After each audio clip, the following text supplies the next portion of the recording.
Hey friends, happy winter solstice, Merry Christmas. It's December 23rd and it is a gorgeous day here in the Puget Sound.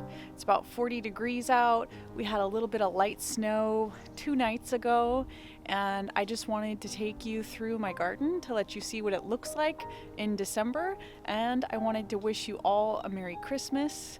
So join me as I walk around my gardens today, and also check out the community garden to see what's growing there and to tell you about things that are coming up for next year's growing season. Thanks for joining me. I'm going to start off here in my cottage garden where I have a lot of perennials. I also had a lot of flowering annuals this last year. I planted some daffodils that are kind of peeking out of the soil there. I didn't get those mulched because it turns out collecting leaves for mulch, what feels like is a ton of leaves is not. So this lavender I grew from seed, pretty stoked about that. You can see there's just a lot of things that are going to sleep for the winter. Back here I've got more garlic. So garlic in this area is a new addition. I figured it would be really good for taking up space while getting ready for everything to come out for their summer blooms, and by the time everything's fully bloomed out, the garlic will be pulled. And also added daffodils everywhere. Things are just looking really nice. This berries on this viburnum sure are beautiful and blue and shiny. It's hard for me to get them in focus here, sorry. There we go. And their flowers are a nice little touch. Here I've got some early Italian garlic. It's just so fun to see growth at this time of the year. And moving down this end, still have some salvia with blooms on it, which is just crazy but really wonderful. And this Dusty Miller, wow, what a showstopper for the fall. I think it's going to continue looking like that for quite a while. And this is my burning bush. I wish it would have lasted with its beautiful red leaves a little longer, but I'll take what I can get. This is an area I hope to add a retaining wall to, so we can really use that growing space a lot more efficiently. We planted some things in there last year, but not a lot grew very well. Check out the crazy trailing nasturtiums that just are still going gangbusters. Don't really have many blooms. There are some, but there is new green growth, which I think is just crazy to see that new growth. And there are a few flowers. Now if we get more if we get some more true freezes, I don't think that will last, but it's been pretty mild so far. So now I'm in, whoa, you can't see any of that. There we go. Now I'm in the south terrace where I planted quite a bit of fall garden in here, and it did okay, but this area really, you can see, is still in the shade. It's 1 o'clock and this may get some sun around 3 o'clock. We'll see. But it's definitely growing very slowly, and next year I'm going to focus my efforts on my fall garden up on that terrace up there, which I do have things planted right now, but you just get so much more sun over there. So let's take a look at here. I was able to fill this entire bed along the retaining wall with leaf mulch gathered from the park down there in our neighborhood. And this is about, each of these is 36 feet long, and it took a ton of leaves, especially after mulching them with the mower. But I'm really glad that I did that. This romaine, I don't think is ever gonna get any better looking, so I might as well just pick it. Here I've got some I've got some munched on sprouting broccoli, but oh well.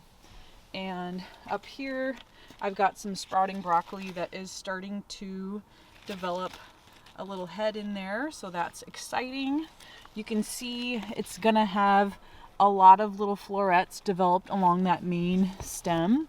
They're very tall and lanky plants, probably because there's not much sun over here. And I've got one more over that way. Down along here, I've got lots of things. Mostly is just radishes, but there's more sprouting broccoli and lots of radishes. I could probably come in here and harvest some more. These peas didn't do so hot. This was my first time planting fall peas. There's definitely some things I could have done differently to make it more successful. This whole area, there's definitely things I could have done to make it more successful. I really should come in here and spray this with some BT, because you can see they're still getting a ton of damage from caterpillar worms. In fact, there's one right there. Sorry, it's out of focus. Yeah, yuck. So it's been a blessing that it's been so mild, because things are still doing so well, but it also has allowed a lot more cabbage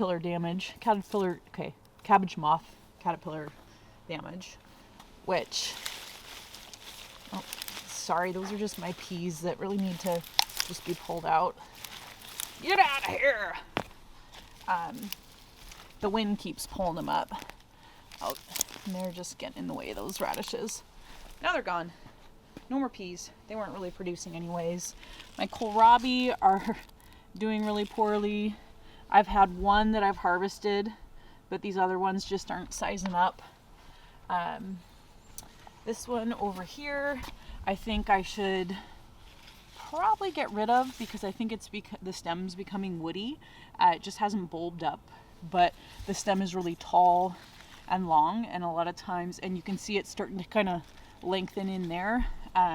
That's an indication that it's kind of becoming bolting almost and becoming real woody. I could eat these greens though, so look at all these fresh young greens that it's producing. I could eat those. They're so beautiful too. And over here, got a couple of, oops, let's just get that out of the way. A couple of cauliflower. That one, there's a head in there somewhere. Here's another cauliflower. And this one does have a head. Teeny, teeny, tiny. I'm not going to go digging in there. I don't want to ruin it. My lilac bushes, trees, they tried to do a second bloom right as fall was ending. I hope that doesn't impact their growth next year. Check out that lavender. Gorgeous. I almost forgot to show you my kale here at home that I just harvested a ton of to make some super greens kraut. It was my first time ever making a kraut, and I did it with a friend of mine over Zoom, and we just had the most fun, both learning a new recipe and a whole new style of preserving our food together digitally, since we couldn't do it together in person because of COVID. So I've got this Lacinato kale. This is, so far, I think this is one of my favorite types of kale. For me, where I'm at, it's really resistant to pests and aphids, and so easy to harvest, so easy to clean. It's not quite as prolific as my curly leaf kale. So this is blue curly leaf kale, and it seems like this is more prolific, but so much of it is often covered with aphids that I don't even want to eat that. So maybe it's not necessarily as productive for food, because a lot of it goes to waste. I mean, look at the bottom of a lot of those leaves have fallen off because I haven't been eating them, and it is a lot of times full of aphids. Whoop, just broke this one off. That one doesn't have any aphids. I think it's all clean. They really love the underside of my blue curly leaf kale. That's their favorite place to hide. So, didn't want to miss out on that, but now I'm going to show you the north garden terrace that actually gets some sunlight this time of year. So that's where I've got more of my fall and winter garden.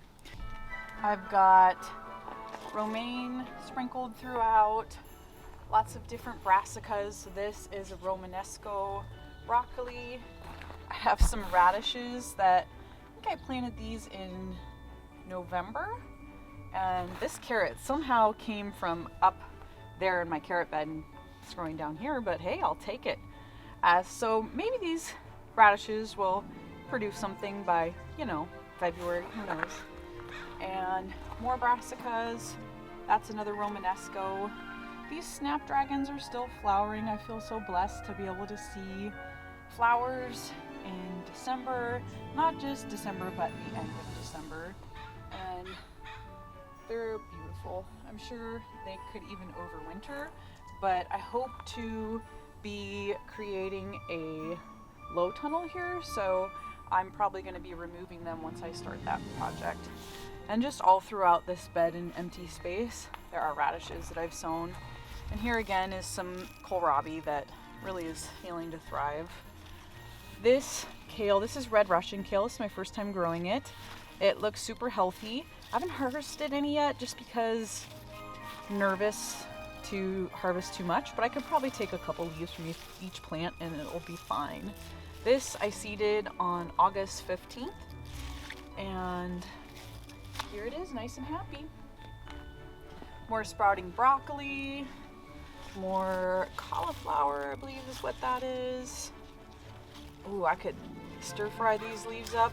That'd be really good. With some radishes.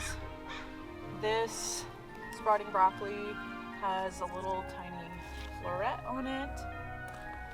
And of course, more nasturtiums. And more sprouting broccoli.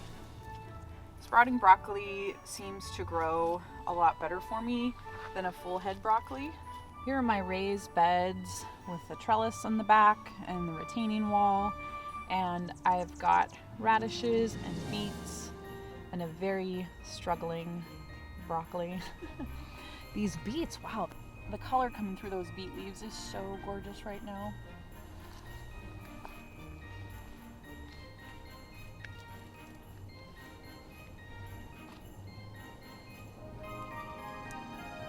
Here are my carrots. I should have planted these a lot sooner.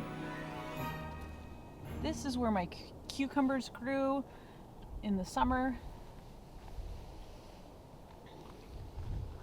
Up here, I've got my raspberries and my strawberries, and I would really like to swap places because these raspberries, to harvest them, you come over here on this edge and there's fairly big drop off on the retaining wall, and my kids love to walk around the edge of it to get at the raspberries, and I just get so nervous as a mom that they're gonna fall off down here. And other kids, like neighbor kids that are coming over, I don't want to be liable for that. So if it was strawberries, they wouldn't have to stretch as precariously around this corner. So I might move those here maybe in February or so. That's going to be the end of my quick tour here at my home garden. And this afternoon, I'm going to get on over to the community garden because I've got some cleanup work to do over there. My silage tarp that I had put down over my pumpkin bed blew off. So I got to go take care of that and move some things around, and I want to show you my new plots for this next growing season. Thanks for watching with me. Give me a thumbs up or a like or a subscribe if you've enjoyed what you've seen so far, and come with me to my community garden. All right, I haven't got to spend this much time outside in quite a while, so I'm just loving it. I made it down to the community garden, which is behind me, and I'm going to show you around my plots. One plot is right here, and another plot is my giant pumpkin pot. See that little brown spot right there? That's the third bed down. That's where I grew my giant pumpkin. But some new news this year. I have been dreaming and praying to be able to keep chickens somewhere. Really, I've been dreaming to buy a farm somewhere, but that's dream is still ways off. So I asked the community garden leaders here at the church if I could keep chickens here, and they said yes. I'm so thankful and so excited. We kept chickens for a while, maybe about 8 years ago, and I've been missing it. So this year I'm not going to have this plot anymore. I'll be having 3 plots here, here, and here, which I'll show you in a bit. And I'll be keeping chickens here in the corner, and then have like a buffer plot that I'll do veggies in, and then have my giant pumpkin in the same plot that it's been in for the past couple of years. So come join me as I give you a better look at what's happening in the community garden. I had some major dreams for this plot behind me. This plot was my first time working it this year, and I had seen it grow pretty much an entire plot full of green beans the previous year, and I was really excited to grow here. It turns out things didn't go so well on this plot. It's not super sloped, but it's sloped, and I had a hard time with it keeping the water the soil evenly moist, and I had a problem with seeds moving around when I planted up that arch there, and didn't have a lot of success with seed germination. And there are a ton of weeds out here. It kind of got away from me. I was kind of disappointed. It was beautiful, but it just wasn't as productive as I dreamt.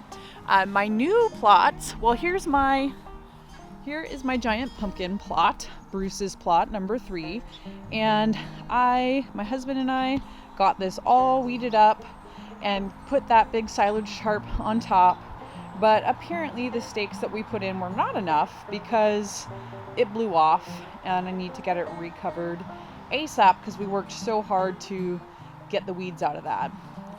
This plot is my new plot. You can see it's pretty overgrown right now. Most of it is just a result from her using straw as a mulch. So a lot of this stuff is going to be really easy to pull up. So look at that right there. I just pulled that up. So I have a feeling the soil underneath here is going to be fabulous. I know she's got some perennial crops in here, and there's some kale up here. I was able to harvest some of this kale for the kraut I made. Got some tomatoes, eggplant. I don't even know what that is, to be real honest. It's probably tomato, but so really excited to have this plot, and I will be growing vegetables here. And she's got some nice burlap down here that I'll kind of clean up, and then in this plot here is where we're going to put the chickens. So we're going to be getting a chicken run, and inside the run we're going to put the coop. So it's going to be covered and pretty well contained. I'm pretty excited, and we're definitely going to be sharing more of that journey with you. And stay tuned, because our chicks are estimated to hatch on January 25th, and we'll be bringing them home and raising them at home in the garage, and then bringing them out here once they're all feathered out. So it's going to be pretty exciting. So these 3 plots are going to be my new space here at the community garden, and I just can't wait to get these chickens here and work in this soil and eventually making us some eggs. The rest of the garden is looking beautiful. I'm going to take you on a little tour.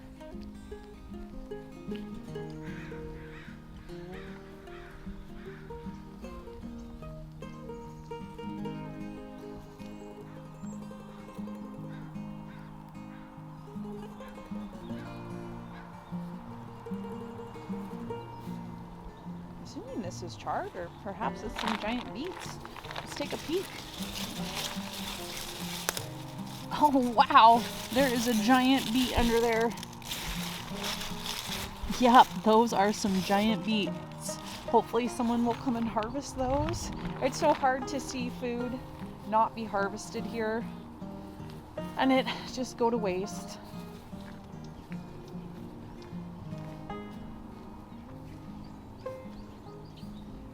This is the children's plot. We need to plant some new strawberries here, and this whole plot needs to be kind of refurbished. The strawberries are on their way out, and look at that giant thistle. Holy cow. That needs to leave ASAP. These artichokes are beautiful. I'm jealous their silage tarp stayed in place. I hope that you are enjoying your December. We've turned the corner on daylight. Solstice has passed, and each day is getting longer and brighter as we move along. I'm so excited to move into the new year and think about what we want to grow in our gardens, how we want to grow as gardeners, and how we want to grow as humans. And I'm really excited that you're coming along on this journey with us, and I hope you enjoyed this December garden tour. I can't wait to show you the progress and the change that's going to be happening in these plots behind me and our new adventure with chickens. So thank you so much for watching. I hope you have a blessed Christmas, and I appreciate you. If you enjoyed watching this, give it a like, a thumbs up, hit the subscribe button and the notification bell if you want to follow along our journey towards a more sustainable urban homestead life.